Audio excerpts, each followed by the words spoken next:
You're watching Capital Connection from the Illinois State Capitol. House Republican Mike Marron joins us now. Good to have you back in the building. Thanks for joining us. Glad to be here, Mark. It's good to be back in this building. The House rules have been adopted. There's a new speaker. And is there any sign from your perspective that these rules will open up the process to allow for more bipartisan exchange, more debate? Democrats say they have allowed every bill to get through rules to a committee. This is closer to a bipartisan democratic process than we've had before. Is that a fair statement? Well, there's been a lot of talk today, people talking about how this is the first step, and I hope that's the truth. And we've seen some small improvements, but I think the problem is that these set of rules, much like rules for the previous General Assemblies, still consolidate a lot of power with the Speaker's office and the people that he appoints to run committees, the committee chairman.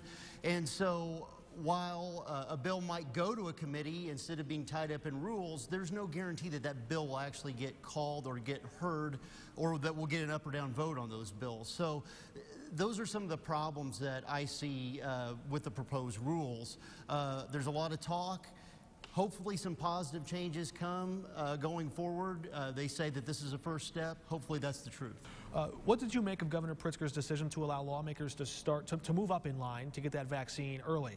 We saw some say that's good for the continuity of government. Others said young, healthy lawmakers shouldn't be cutting in line ahead of people with underlying conditions. What say you? Well, you know, certainly it is a big concern of mine, and it's the #1 priority of my office right now to try to help people who are most vulnerable, the senior populations, the people that really need the vaccine, to make sure that they have access to it.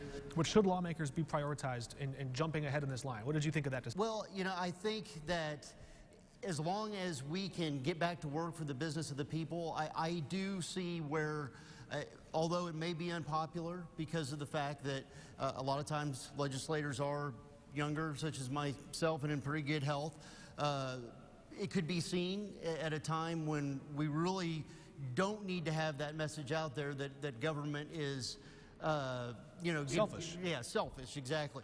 But I think the important thing is there are a lot of issues that we need to address.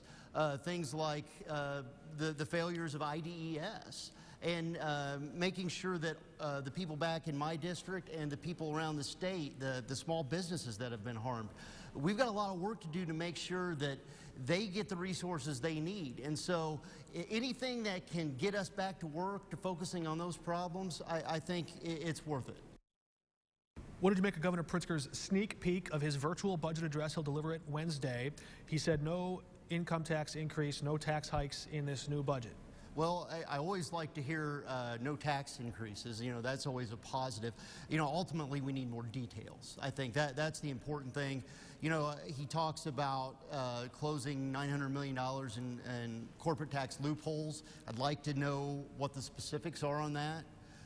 You know, it's a lot of times this will be my third budget process. My first 2 budget processes in the General Assembly have been very vague. You know, we've been counting on revenue that has never materialized in both of the budgets that I've been involved in. And so I hope that we have some more concrete substance in this budget and have some more specifics spelled out. And I would really like to see in the budget the governor focus on some of those resources back to districts like mine that have really been hurt by the pandemic, where those small businesses have suffered, where we have high unemployment because of the executive order to shut down businesses. Those are things that I really want to hear more about from the governor. Once again, good to have you with us, and we're back in just a moment.